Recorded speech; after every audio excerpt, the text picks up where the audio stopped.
And now, here is Les Feldick. Okay, let's go right back to where we picked up and chapter 7, and we'll get down to verse 4.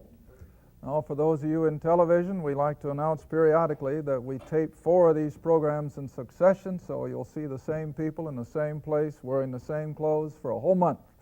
But it just enhances our taping situation, and we trust you understand. Also remember that everything is available on video, and the videos have been transcribed in little books. And then Roy here has come up with a brilliant idea. We're going to start putting our book, our tape number, they're synonymous, remember. Our book and our tape number this time is 27, and we are in the second series of that tape 27, or the middle 4 programs. And now, right now, this will be the 3rd program of this afternoon's taping. And that will kind of help identify. Jerry, you're going to like that, aren't you? So we are presently all on our way in tape number and book number 27. This is the center segment of the 4 lessons, and we are presently in the 3rd one.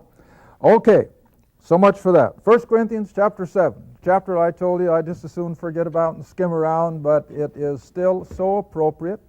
It's under probably different circumstances than most of us are confronted with. And yet, as our society is crumbling, and as we are falling more and more into the same kind of a social fabric that Corinth was, this chapter 7, of course, is probably more appropriate than most of us would like to admit. All right, now as we drop down in verse 4, where Paul is dealing with the relationship between the husband and the wife, he says, "The wife hath not power over her own body, but the husband." But don't stop there. "Likewise, also the husband hath not power of his own body, but the wife." So where does that put us? Well, it puts us on equal ground. And in the marriage relationship, it is 50-50. I know Iris and I have often said it's more like 80-20 from both sides. But that still boils down to a 50-50 relationship. Now, of course, what Paul is talking about here is the satisfaction of the sexual needs of both parties of the marriage union. And now that is picked up then in verse 5. Since it's a 50-50 situation, the husband is to be aware of the needs of the wife is to be aware of the needs of the husband. Consequently, defraud not one the other unless it's for consent. Now, what's he talking about? Now, like I said, I'm not a marriage counselor, and I don't pretend to be, but I've read a few of their manuals and so forth, and we know that one thing they warn against is never use sex as a lever against your spouse. In other words, wives are not to withhold the marriage bed from their husband in order to gain an advantage, but vice versa. And so this is what he means. Do not use the marriage relationship to defraud or to bring pressure to bear on your spouse for something that is of your own volition. So defraud not one another unless it's by consent. Now, granted, other things enter in. There can be emotional stress, there can be physical impairment, but all things being normal, then Paul says that if it's consented that you're going to abstain from that marriage relationship for a time, well be it, but don't do it for long, because he says, come together again. Even though you may break that for a time for whatever purpose, don't extend it. Come back together again for what purpose? That Satan tempt you not for your incontinency. Now you see what we're all up against? The sex drive is powerful, no doubt about it. And God put it there for a purpose. But we're not to abuse it any more than we do anything else. And so if there is a consent between the two partners to refrain for a period of time, that's all well and good, but don't overdo it. And when you come back together again, do it for the purpose lest Satan comes in and tempts one or the other, of course, then to go outside the marriage relationship. All right, then he says, verse 6, I speak this by permission and not of commandment. And then he says in verse 7 something that throws a curve at a lot of people. When Paul says, I would that all men were even as I myself, but every man hath his proper gift of God, one after this matter, another after that. Now we know that once Paul began his apostolic ministry, from all scriptural indications, he was alone. But my whole premise is that he had at one time been married and had children. Now the reason I say that, and I'm going to take you back to Acts chapter 26, because I try not to just bring things out of the woodwork, but I want to be able to back up what I teach from the Scriptures. And back in Acts 26, we see a very revealing part of Paul that too many people ignore. And they just think that he was a bachelor who had never married, and consequently he had a thing against women, and he had a thing against marriage. No, he didn't. But he was certainly alone at the time that he starts his ministry as an apostle. But Acts 26 now, he rehearses his past life when he was active in Judaism, and he was a Pharisee of the Pharisee, remember, and he was persecuting the believers in Jerusalem who had become followers of Jesus of Nazareth, and he was trying, remember, to stamp them out, and he thought he was doing God a favor. All right, now you pick that up in Acts 26, verse 9. I verily, he says, thought with myself. Now remember, he's telling these people his conversion on the road to Damascus and so forth. I verily thought with myself that I ought to do many things contrary to the name of Jesus of Nazareth, as a religious fanatic. Which thing I also did in Jerusalem.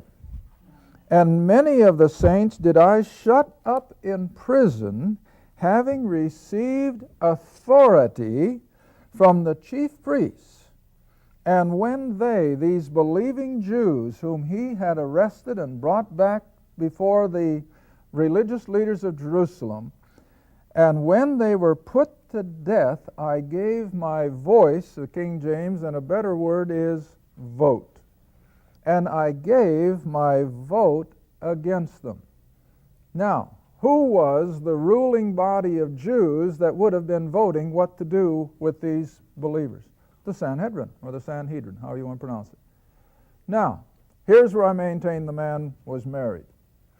You could not, if I understand the Jewish Old Testament economy, they could not be a member of the Sanhedrin unless they were married and had children. And the purpose, of course, how can you judge in the areas of family relationships if you've never had the experience? Now, that's nothing new. Bring it all the way now into the New Testament, into 1 Timothy. All the way back to Timothy. 1 Timothy, chapter 3. And Paul carries it right on into the leadership of the church. The same premise.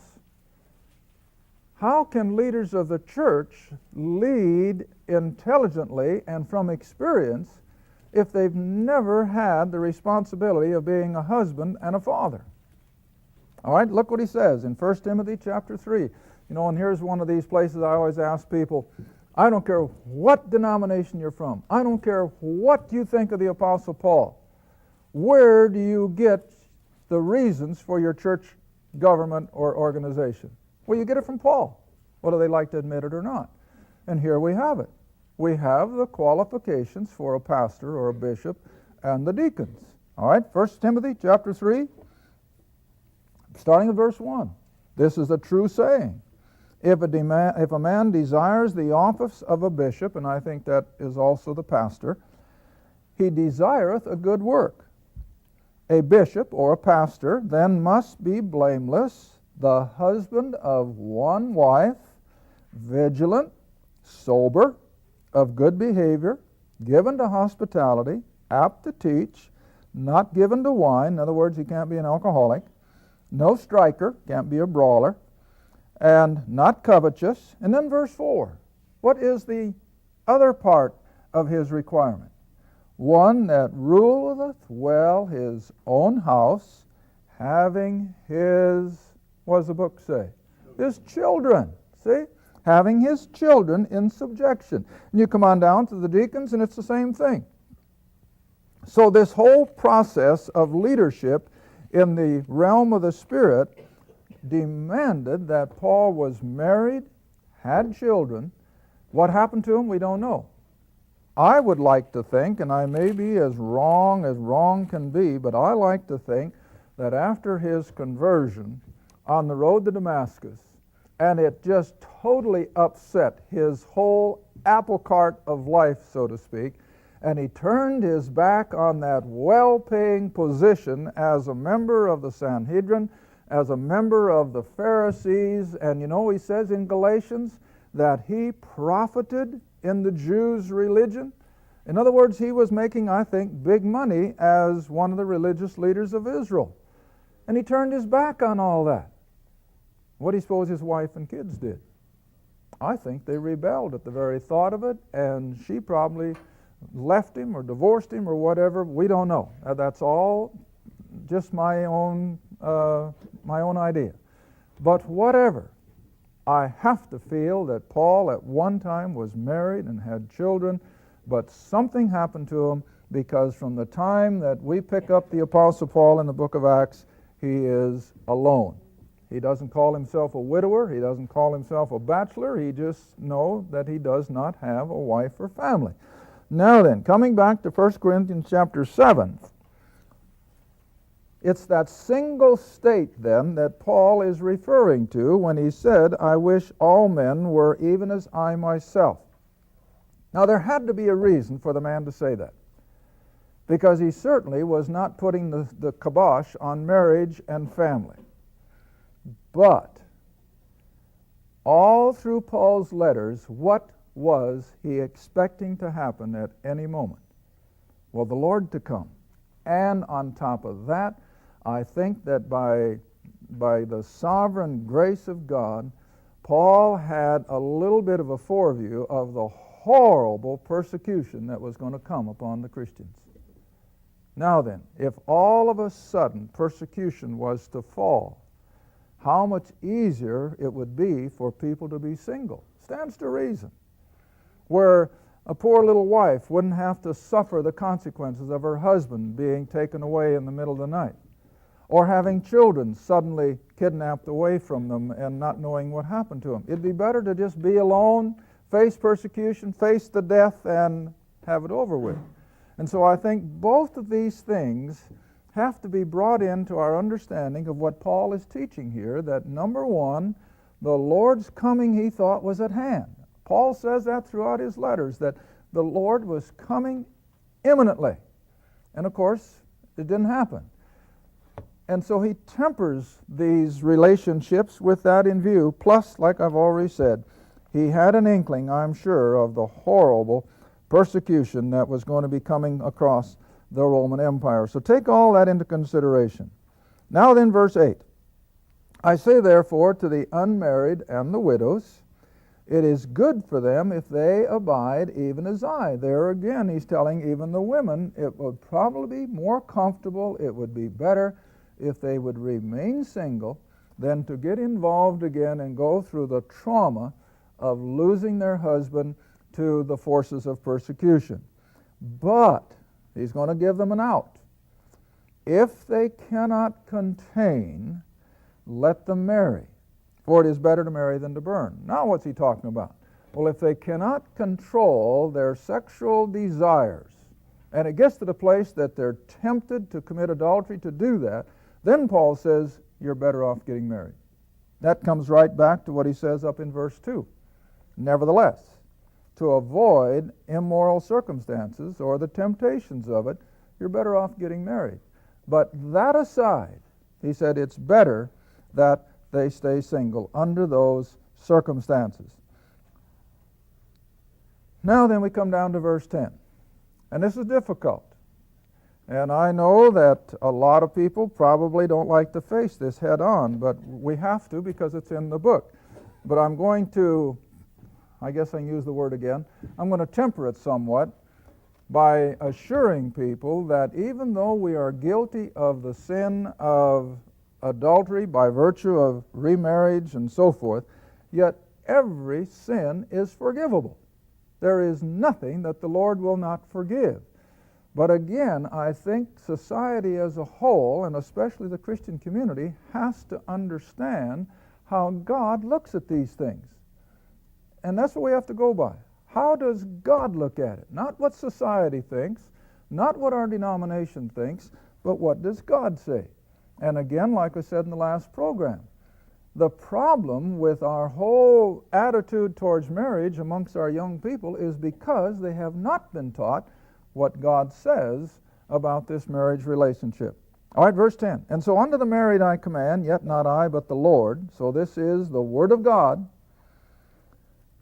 Let not the wife depart from her husband, and if she depart, let her remain unmarried, or be reconciled to the husband. And let the husband, by the same token, not put away his wife. Verse 12, I'm going to come down a little ways, and then we're going to come back. But to the rest I speak, not the Lord. If any brother hath a wife that believeth not, and she be pleased to dwell with him, let him not put her away. And the woman who hath a husband that believeth not, in other words, he's still in paganism, he still worships his idols, and if he be pleased to dwell with her, who is now a believer, then let her not leave him. Stay with him. For the unbelieving husband is sanctified by that wife who is a believer, and vice versa, an unbelieving wife is sanctified by the husband, else were your children unclean, and now they are holy. All right, now verse 15. But if the unbeliever, the man or the woman steeped in idolatry, has not yet become a believer, and if that believing partner departs, Paul says, let him or her go. Got it? Let her go. A brother or a sister is not under bondage in such cases, but God hath called us to peace. But now here's verse 16 where I want to stop. For what knowest thou, O wife, who is a believer, whether thou shalt save thy husband, who is still in idolatry, or how knowest thou, man, whether thou shalt save thy wife? Now, of course, we know that we cannot save our spouse, and the spouse cannot save us. So what's Paul talking about? Well, let me bring you back again to Peter's little epistle. Little letters of Peter.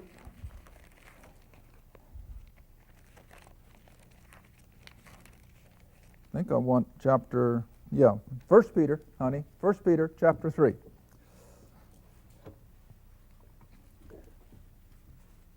Now again, let me recap. Here in especially the city of Corinth, and this is the only letter where Paul deals with these things, and so consequently I have to feel that the Ephesians weren't under this kind of situation, the Philippians weren't, the Colossians weren't. To a degree, yes, but not like it was in Corinth. It was just beyond comprehension. And every one of these converts of Paul had been in idolatry. And if they were married, then naturally they both were. So if one of them is saved and comes out of it and becomes a believing Christian, then here we have this division in the family now. One is still in idolatry and the one is a believer. How are they going to handle it? And those of you who've had contact with missionaries, they have to deal with the same thing. If they're working amongst polygamous type people and a husband is converted and he has 4 or 5 wives, how are they going to handle it? Well, it's not easy. Because in any culture, if those excess wives are sent out away from the husband's roof, invariably, in order to stay alive, in order to get enough food to feed themselves, what do many of them end up doing? Prostitution. And so you'll have to always take all these things into consideration, and it's not easy. See, we're so immune to all these things. We've been so we've been so protected in our American society. But these things were real to these people. All right, now look what Peter says in 1 Peter chapter 3, starting at verse 1. Likewise, you wives, be in subjection to your own husband. Who does that sound like? Wasn't that exactly what Paul said? Sure, now Peter is saying, be in subjection to your own husbands, that if any obey not the word. In other words, they're not a believer. That they, the wives, may without the word, in other words, without preaching at them, without dragging them to church, without bringing them under the television ministry, that without saying a word, that lost husband may be won not by preaching, not by nagging, but how? By the manner of living is the other word for conversation, but that he might be won by the manner of living of the wife. Now verse 2, that while they behold your chaste manner of living, coupled with fear. Now that's not the kind of fear that we think of being scared to death, but a reverential fear, whose adorning, now speaking of the believing, godly wife, whose adorning, let it not be that outward adorning of the plaiting or the braiding of the hair and the wearing of gold and putting on of apparel, but instead let her win the husband by the hidden man of the heart. Now we're using that as a generic term, again, because we're dealing with a believing woman. That which is not corruptible, that is, that born-again spirit within that believing woman, even the ornament of a meek and a quiet spirit, which in the sight of God is a great price. All right, what is Peter admonishing the believing wife to do? Listen, don't nag that unbelieving husband. Don't preach at him. Don't try to drag him to church, because that's not going to work. So what does she do first and foremost? She lives an exemplary Christian life in front of him. I've got a pet experience. I don't like to use too many of these because the book speaks so much louder than anything I can say. But you know, when I was teaching up in Iowa, I had a Saturday night young people's class. Hey, I got time enough. I had a Saturday night young people's class, and we had 45, 50 kids come in every Saturday night. And one time, one of the ladies who lived catty corner from the home that was hosting us said, well, what in the world is going on in your house on Saturday night? And so Gladys said, well, we have a Bible study for young people. Well, she said, is there any chance that I could just come and sit off in the corner someplace? And she said, sure, there's no problem with that. So this lady, she was a doctor's wife, had a lovely home, and she had a husband that was something else. And they wouldn't mind my telling it. I mean, they tell it all over the country themselves now. But she came to that class for young people, and over a few weeks' time, and Mary Beth was saved gloriously, came to know the Lord. Well, it wasn't but a few weeks after that, and Iris and I were attending a wedding where she also was, and this was 60 miles down the road, so I've been driving a long time to these classes. And so we went to a wedding, and she met us out in the lobby of the church, and she started to weep. I mean, weep. And I said, what in the world is the problem? And she said, my husband, John. And I said, yeah, I've heard about John. I mean, he was something else. He had more than one mistress, and she knew it. And as a result of her salvation, he became her number one burden. And I guess I happened to have a New Testament in my suit pocket. It was at a wedding. And so I showed her these 2 or 3 verses. And I said, now this isn't going to be easy. But I said, my Bible tells me that if you can do it, God will do it. Which is, I'm willing to try. Now, about that time, I think the book was out. Somebody had written that, you know, the wife should meet the husband at the door with some seductive negligee and all that bunch of baloney. And I said, just do what you know John likes. If he loves a good T-bone steak, have one ready once in a while. If he likes hot apple pie, have a pie ready when he comes home. Like I said, he was a physician. Well, to make the long story short, you know how long it took? 4 months. 4 months. And old John told the story himself. So that's why I say I don't mind putting it on television, because he wouldn't mind. He said, I was in my office. He was a physician. He said, I was in my office one Sunday morning, and he said, I had just seen my last patient, and he said, I was in a hurry to get out to the country club, and he said, I was just going to spend the day boozing it up with my buddies. And he said, before I got out of my clinic, he said, the Lord just came on me with such conviction that my wife was such a far better person than I could ever hope to be. He said, right there in my office, I dropped to my knees and I said, God, I'm a sinner, save me. And he says, he did. And you know, the man has been a church leader almost ever since. That's what I say, I don't mind repeating it, even on television. He is a living example of what a believing wife can do without saying a word. See, most women get the idea that they're going to drag him to church and they get everybody trying to collar him, and hey, that's not the way to do it. You just simply prove to that. I've got quite a few like that. On one of the other instances, it was the other way around. The husband came to the class first and was saved and got such a burden for his little wife. And she tells it. So, I mean, I don't mind. She tells it herself. She had nothing to do with this. In fact, she used some pretty vile language concerning the Word of God when he tried to read it to her. But he just kept living the example. And then finally one day, the Lord in his sovereign grace caused a friend of hers who was a believer to just stop in for coffee one morning, and in the process of having a cup of coffee, led this lady to the Lord. And they're still living the exemplary Christian life together today. So I know it works.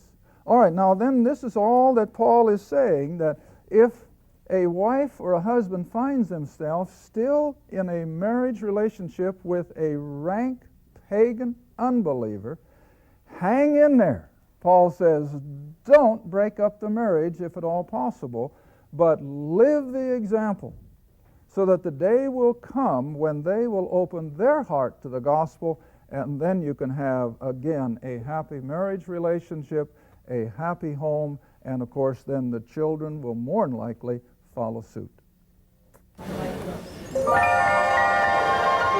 Thank you for watching.